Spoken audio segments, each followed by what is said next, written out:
항상 사랑하고 존경하는 시청자 여러분, 안녕하십니까? 시사깡통입니다. 시청자 여러분, 아마 올 초 수많은 국민들을 분노케 한 사건이 있다면 누가 뭐래도 정인이 사건으로 불리는 입양아 학대 살인 사건일 것입니다. 저 역시 이 사건과 관련된 기사들을 보면서 사람이 어떻게 이렇게 잔인할 수 있는가, 도대체 이럴 건 왜 아이를 입양한 것인가 하는 생각이 들어 정말 마음이 아팠고 분노가 치밀었는데요. 때문에 한동안 네티즌들이 정인아 미안해로 불리는 해시태그 달기 운동을 벌이며 정인이의 양부모에 대한 엄벌을 요구하는 청와대 국민청원이 빗발치는 등 국민들 사이에서는 이번 사건을 절대 잊지 말고 이번 사건에 책임 있는 사람들을 엄벌하고 다시는 이런 일이 벌어지지 않도록 하자는 목소리가 커지고 있습니다. 물론 정인이의 양부모에 대해서는 당연히 엄벌이 있어야 할 것이고 실제로 이 두 사람은 국민적인 공분 때문에 매우 강한 처벌을 받을 것으로 예상됩니다. 그런데 이렇게 정인이의 양부모에 대한 엄벌의 목소리가 커져가는 가운데 윤석열 검찰총장이 정인이 사건의 수사를 담당하는 수사팀에 정인이의 양모 장하영 씨에 대한 살인죄 적용을 검토하도록 특별 지시를 내린 것으로 확인되면서 사람들의 이목이 쏠리고 있습니다. 15일 법조계에 따르면 윤 총장은 지난해 12월 초에 업무에 복귀한 뒤 정인이 사건을 담당하는 서울 남부지검으로부터 관련 보고를 받은 뒤 특별히 관심을 보이며 살인죄 적용을 검토하라고 수사팀에 특별 지시를 내린 것으로 알려졌습니다. 초 이 사건을 수사했던 경찰 수사팀에서는 정인이 사건에 대해서 아동학대 범죄 등의 처벌에 관한 특례법상 아동학대 치사 혐의와 아동복지법상 신체적 학대, 방임 혐의 등을 적용해 기소 의견으로 검찰에 송치했고, 검찰도 정인이 회장 양모 장 씨에 대해서는 아동학대 치사죄를, 부인 안모 씨에 대해서는 방임 혐의와 아동학대 방조 혐의를 적용했던 것과 매우 대조됩니다. 윤 총장은 주변에 어린아이가 저렇게 죽었는데 설마 판례상 논란의 여지가 있다고 하더라도 살인죄로 기소해 법원의 판단을 받아보는 게 좋다며, 만약 살인죄로 기소하지 않으면 법원이 선례들을 만들 기회조차도 없는 것이라고 말하며 이 같은 사건이 어떻게 살인죄 적용이 안 되는지 살펴봐야 한다고 강조했던 것으로 알려졌는데요. 또 윤 총장은 범죄심리 전문가의 자문을 비롯해 대검찰청 형사부, 과수부 합동회의와 부검보고서 정밀검토 등을 지시했고, 이후 검찰은 지난 13일 열린 첫 재판에서 예비적 공소사실로 살인 혐의를, 예비적 공소사실로 아동학대 치사 혐의를 적용하는 공소장 변경 신청을 했으며, 재판부도 당일 이 신청을 승인해 양모 장 씨는 살인 혐의로 재판을 받게 됐습니다. 안 그래도 아동학대 사건마다 가해자에 대한 솜방망이 처벌이 계속 반복되어와 많은 분들이 화를 내셨는데, 이번 사건은 제대로 우리 사회에 경종을 울릴 수 있는 처벌이 내려지면 좋겠네요. 참고로 살인죄의 법정형은 사형이나 무기징역 또는 5년 이상의 징역으로 정해져 있는 반면, 아동학대 치사죄의 법정형은 무기 또는 5년 이상의 징역으로 세간의 인식과 달리 이 두 죄목에 대한 법정형량은 큰 차이가 없습니다.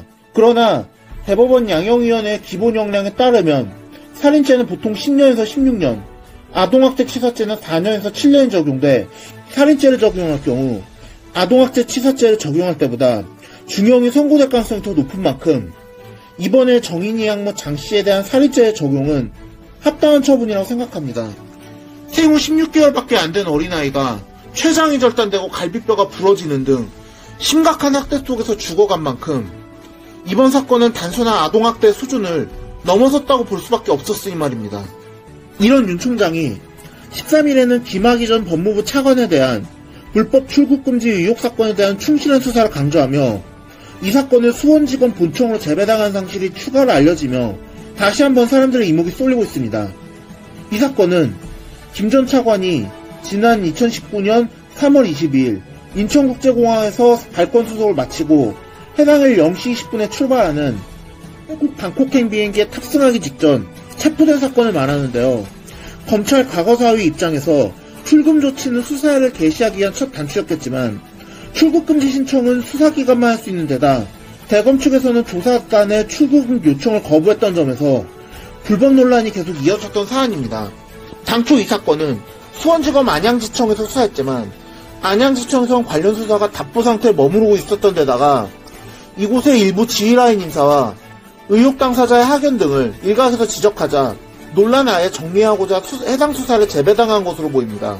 게다가 해당 사건의 중심에 서 있었던 사람들이 박상기 당시 법무부 장관을 비롯한 법무부 핵심 인사들과 당시 법무부 과거사 진상조사단 소속으로 활동하고 있었던 민주당 김용민 의원이었고, 해당 사건의 실무 조치를 취한 것은 검찰 내에서 이른바 추미애 사단으로 불리는 사람들이었던 것으로 드러나 이 일은 더욱 파장이 커져가고 있습니다.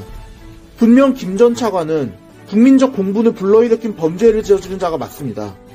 하지만 분명히 김 전 차관은 출국 금지가 내려졌을 당시 피의자 신분도 아니었던 데다가 수사권이 없었던 과거사 진상조사위원회가 출국 금지를 요청했다는 것 자체가 이미 불법인 만큼 이번 사건은 명백한 민간인 불법 사찰로 볼 수밖에 없는 사안입니다. 아무리 죄가 미워도 불법으로 응징하면 그것은 법률적 행위가 아닌 사적 린치일 수밖에 없습니다. 아니, 법을 배운 분들이 그걸 정말 모르셨다는 겁니까?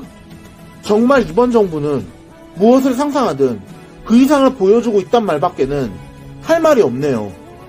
이에 대해 법무부는 해당 논란에 대해 당신은 중대한 혐의를 받고 있던 전직 고위공무원이 심야에 국외 도피를 목전에 둔 급박하고도 불가피한 사정을 고려할 필요성이 있었다는 식으로 변명하면서 출국 요청을 했던 진상조사단 소속 검사에 대해서도 수사기관에 해당하므로 내사 및 내사도는 부여, 긴급 출국금지 요청 권한이 있다고 애써 해당 논란을 진화하려고 발뺌했지만, 그때부터 출금 절차가 적절했느냐를 두고 법무부 소속 공무원들 사이에서도 논란이 있었다는 것만으로도 이 사건의 적법성에서는 물음표가 붙을 수밖에 없습니다. 게다가 이번에 해당 사건을 새롭게 조사하게 된 이정섭 부장검사는 2019년 김학의 수사단에서 김 전 차관의 공판까지 맡았던 인물이라 자칫 수사가 김학의 감싸기로 비춰질 수 있는 여지까지 차단하고자 한 윤 총장의 판단이 엿보입니다. 즉, 김학의를 처벌한 사람도 이번 사건은 불법 사찰이 맞다고 인정했다 해서 아예 논란 자체를 차단하기 위함인 것입니다. 심지어 과거사 진상조사단에 참여하기도 했던 박준영 변호사조차 자신의 페이스북을 통해 미 기본권 제한은 그 근거가 있어야 하고 적법 절차는 법치주의의 본질적 내용이라며 법무부의 명을 정면 비판하는 등 이미 법조계에서는 그 대상이 누구인지를 떠나 이처럼 절차적 정당성이 결여된 조치는 있을 수 없는 일이라는 비판이 들끓고 있습니다. 소위 정의와 공정을 부르짖던 세력이 이토록 불의하고 불공정한 짓을 계속 저지르는데 아무리 윤 총장이 현 정부에서 임명되었다 하더라도 어찌 눈을 감고 있을 수 있겠습니까?